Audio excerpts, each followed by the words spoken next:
Sahabat dan saudaraku, mari menggunakan waktu mempelajari firman Tuhan hari ini.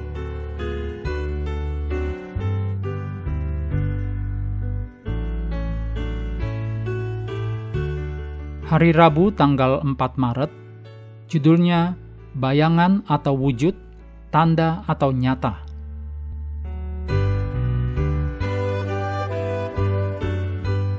Kita mulai dengan doa singkat yang didasarkan dari 1 Tesalonika 5 ayat 23. Semoga Allah damai sejahtera menguduskan kamu seluruhnya, dan semoga roh, jiwa, dan tubuhmu terpelihara sempurna dengan tak bercacat pada kedatangan Yesus Kristus, Tuhan kita. Amin.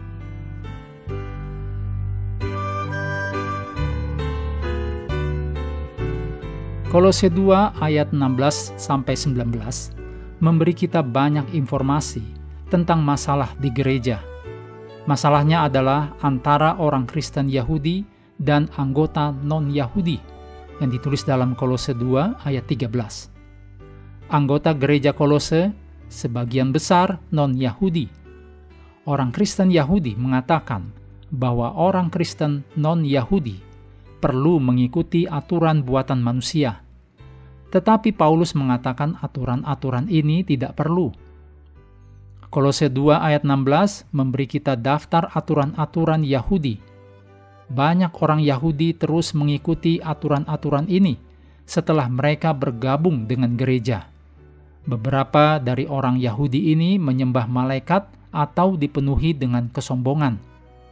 Selama pekerjaan Yesus di bumi, Yesus memperingatkan para pemimpin agama Yahudi tentang kesombongan dalam hati mereka, yang ditulis dalam Matius 6 ayat 1, 5, 7, dan 16. Jadi, masalah yang dilihat Paulus di gereja Kolose bukanlah hal baru.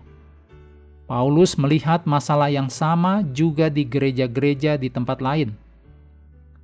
Karena begitu banyak orang Kristen saat ini salah memahami Kolose 2 ayat 16, mari kita perhatikan dengan seksama.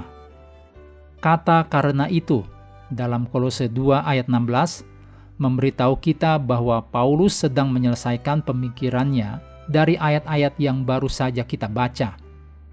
Paulus mengatakan bahwa orang Kristen tidak perlu disunat. Orang Yahudi disunat untuk menunjukkan bahwa mereka milik Allah. Paulus mengatakan bahwa disunat secara fisik bukanlah hal yang penting.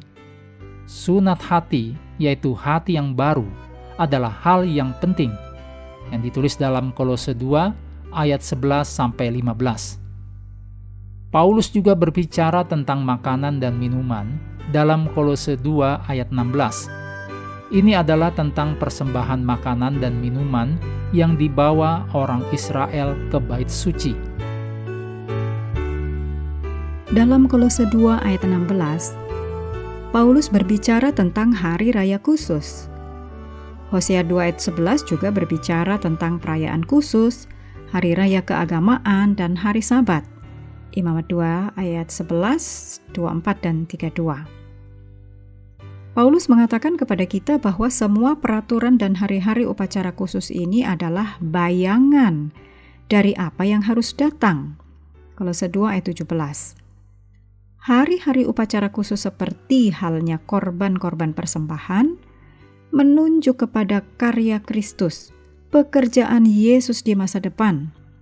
1 Korintus 5 ayat 7, juga pasal 15 ayat 23. Sabat hari ke-7 ditetapkan Allah di Taman Eden sebelum dosa masuk ke dalam dunia dan jauh sebelum sistem upacara korban di tempat kudus diperkenalkan. Karena itu, Sabat dalam setiap pekan atau Sabat mingguan bukanlah bayangan yang harus dihapus setelah salib. Perintah Sabat tidak berakhir setelah Yesus mati di kayu salib.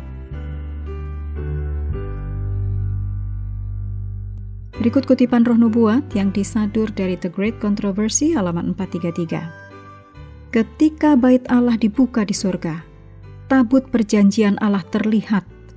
Di dalam tempat maha kudus, di tempat kudus di surga, hukum ilahi, diabadikan dengan saksama. Hukum yang diucapkan oleh Allah sendiri di tengah guruh di Sinai dan ditulis dengan jari Allah sendiri di atas loh batu. Amin.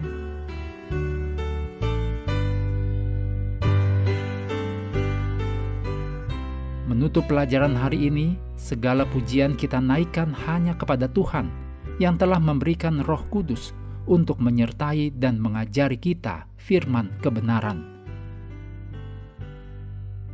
Sahabat sekalian, kami menghadirkan Reaksi, ruang interaksi. sahabat juga diundang berpartisipasi terkait dengan iringan musik yang digunakan. Silahkan beri jawaban untuk judul atau bagian lirik dari iringan musik setiap pelajaran. Bagi yang memberikan 4 jawaban benar, akan menerima hadiah kecil. Terima kasih telah belajar bersama. Tuhan memberkati kita semua.